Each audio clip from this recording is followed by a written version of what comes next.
Hey guys, it's Lance from Blue Knight Tutoring Service. Today's lesson is going to be an English lesson. I've been really heavy on the science and math lessons so far, but I spent 2 years overseas as an English teacher. I'm really good at English as well, and I don't want to send the wrong idea that I can only do math and science and things like that. This is also something that I'm quite good at. Okay? Today's English lesson is going to be about the structure of English, the fact that English is an SVO language, and I'm going to also talk about prepositional phrases. Okay? I think an understanding of prepositional phrases is great because it allows you to take a nice long sentence and cross off big chunks, and then you can just look at the most basic root of the sentence and see where the grammar needs to be fixed, or where the grammar is simple, right? Okay, so I'd like to draw your attention first to this little legend I put at the bottom of the page. I have a page full of nice sentences. Some of them are more complicated than others, and I've got a legend down here. I mentioned that English is a SVO language, and what that means is that in most sentences in English, you'll have a subject, a verb, and an object in that order. Now you can mess with that order a little bit, like for example, if you watch Star Wars, Yoda speaks with the verb object before the subject, and it's weird. It doesn't sound natural, right? And then if you want, you can make your sentence more interesting still with a prepositional phrase. But let's deal with this stuff first. Subject, verb, object. That's what you need for a nice, basic sentence. Okay? So let me find one that has all three. Sure. How about this one? This sentence here. Tracy kicked the ball to the end of the field. Okay?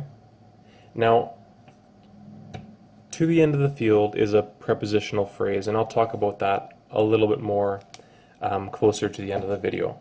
But for the time being, it starts with a preposition to, it ends with a noun, field, so that makes it a prepositional phrase. I've got a little list of prepositions down here, and I'm just going to cross this part out. To the end of the field, that's a prepositional phrase, and anytime you have a prepositional phrase, you can cross it out without making the sentence ungrammatical. Okay? Now I've got a basic sentence that says, Tracy kicked the ball. All right?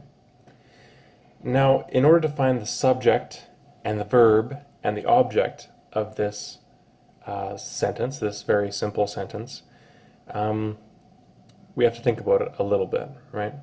Now, most teachers and most English classes that I've sat through talked about the subject, and you'll know the subject because that's what the sentence is about, right? So in this case, is the subject Tracy, or is it the ball? What's the sentence about? I think it's much better to look for the verb first.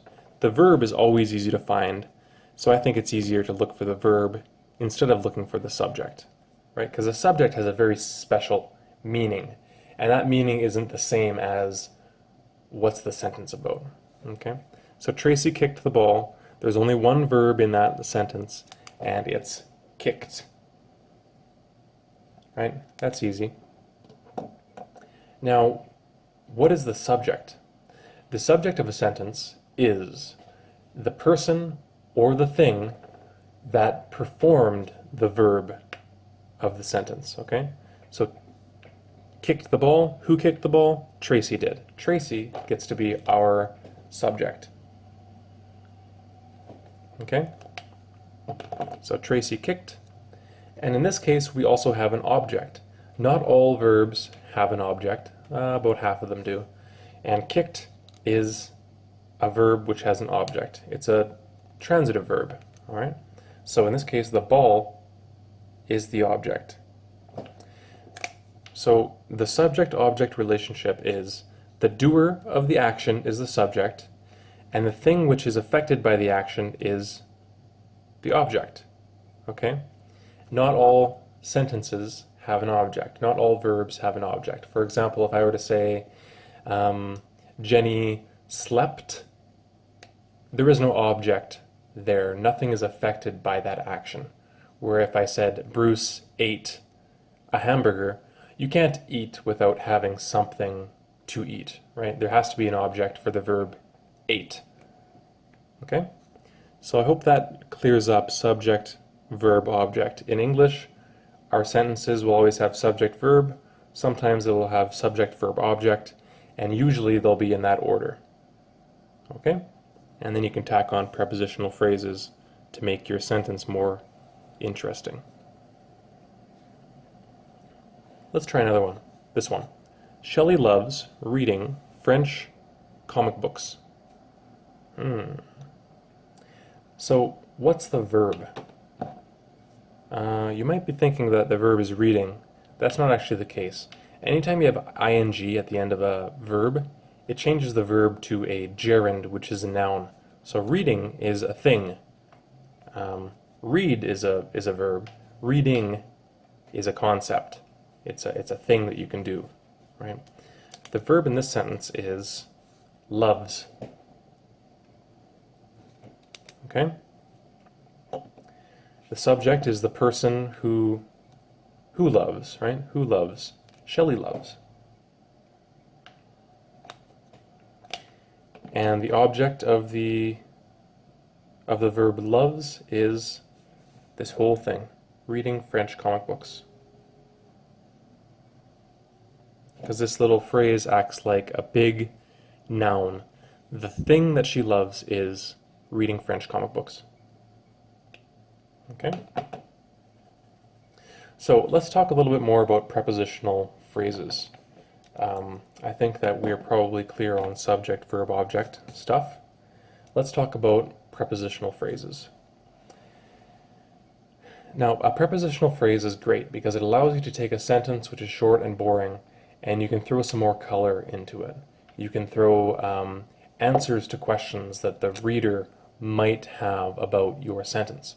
Like, for example, Shelley loves reading French comic books at the library. Or Shelley loves reading French comic books with a French dictionary to study, right? You can add on more stuff to make your sentence have more explanatory power. And prepositional phrases often answer the questions who, what, when, where, why, right? Shelley loves reading French comic books in the evening. And you don't have to put them at the end, you can put them at the beginning as well. In the evening, Shelley loves reading French comic books. It's just fine. So, I have a very short list of prepositions down here. This is not by any means an exhaustive list. There are tons of prepositions, but you'll know a prepositional phrase when it has, well, the easiest way to know is if you can cross it off and still have a good sentence, Tracy kicked the ball, then it's probably a prepositional phrase. You can take it out and it's just fine. Right? Or, more specifically, it'll start with a preposition to, and it will end with a noun, the field. Okay? So, let's just start from the top, and we can do as many of these questions as we can. I'll try not to make this video more than 13 minutes or something like that. Okay? Number 1. Jesse James was shot in 1882. Well, we'll know, we can look for a prepositional phrase, and I found one already. Here's a preposition in, right? And 1882 is a noun. It's a thing, it's a concept, it's time, right? So we can cross out this in 1882. And the reason you cross it out is not because it's not important or it's not useful, it's just because it allows us to look at the root of the sentence, the important part of the sentence. And this is where all the problems with grammar usually are. So if you cross out all the prepositional phrases in your writing, you can find those problems with grammar that are more elusive when there's a long sentence with many prepositional phrases. Okay? Now we have this simple sentence, Jesse James was shot. Okay? So I think it's easy to find the subject. It's definitely about Jesse James. And the verb is just was shot. And it's a passive verb. So you can say Jack McCall shot Wild Bill Hickok or something like that, right? And in that case, you have a subject. the person that did the action, and an object, the person that was affected by the action. In this case, Jesse James was shot. There is no object, right? Okay, how about this one? Ginger ale is good for a tummy ache. So the prepositional phrase for tummy ache we can get rid of. It starts with the preposition for. It ends with a noun, tummy ache. We can cross it right off. And we're left with a very simple sentence, ginger ale is good, right? So we have a subject, ginger ale, and we have a verb, is, and unfortunately there's no object. This is a linking verb, and it just shows a relationship between this word and this word. Ginger ale is good, linking verb is, there is no object. Nothing is affected by the verb is. Okay? How about this one? Aladdin is a Middle Eastern folktale. Right? Is there a prepositional phrase? Nope. Is there a subject? Yes, there's always a subject, and the subject is Aladdin. Right? The verb is going to be a boring linking verb, is, no action verb in this sentence, and again, there's no object. There's just a linking verb, which is showing the relationship between this idea and this idea. A is B, right?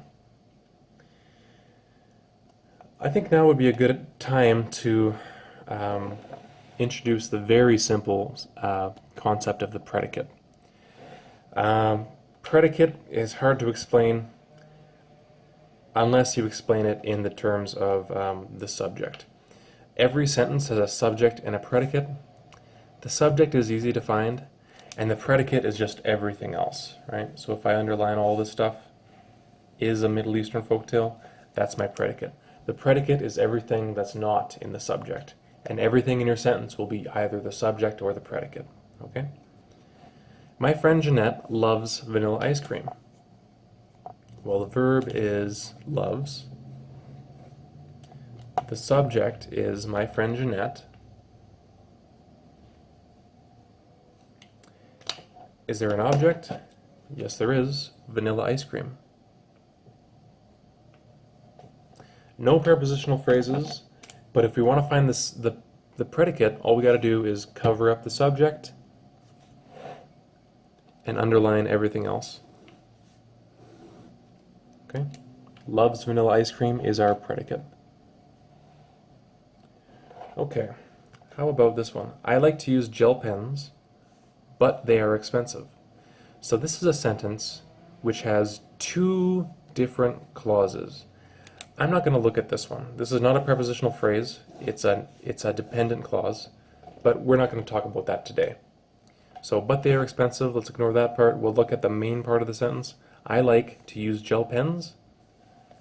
The verb is like. The subject is I. The object is to use gel pens. The predicate is like to use gel pens. And that's all we're going to do for that one today. Okay? How are we doing for time? We're okay, I guess. Dragon Ball Z was very popular when I was in school. The subject in this one is easy. It's Dragon Ball Z, right? The verb is was. It's a boring linking verb. It links the idea of this to this. A was B, right? No object. Is there a prepositional phrase? Yes, there is. When is a preposition. School is a noun. That makes this a prepositional phrase. And we can be doubly sure that it's a prepositional phrase because if we look at what's remaining, Dragon Ball Z was very popular. That's a perfectly good sentence, right? David forgot his wallet. The verb is forgot. The subject is David. The object is his wallet. And the predicate is everything that's not the subject. We could add a prepositional phrase to the end of this. David forgot his wallet on top of the refrigerator or something like that. Or David forgot his wallet at work or something like that, right? It makes the sentence a little bit better, but it doesn't change the grammar of the original root part of the sentence. Okay, how about this one? 11 were injured when a stray cow wandered onto the railroad track. Okay. This one has kind of a lot going on to it, but we can dismiss a lot of it just by saying when is a preposition, railroad track is a noun. Let's get rid of this whole thing.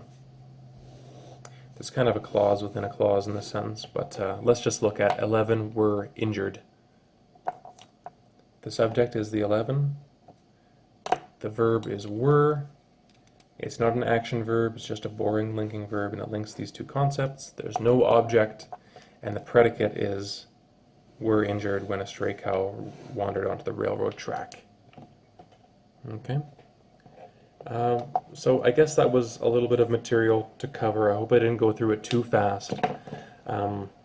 If you need more help, you can ask some questions in the comments below, or you can book a tutorial session with me. I just wanted to introduce the ideas of prepositions, prepositional phrases, and the fact that English is a SVO language. Okay? I hope that was useful to you. Thanks for watching.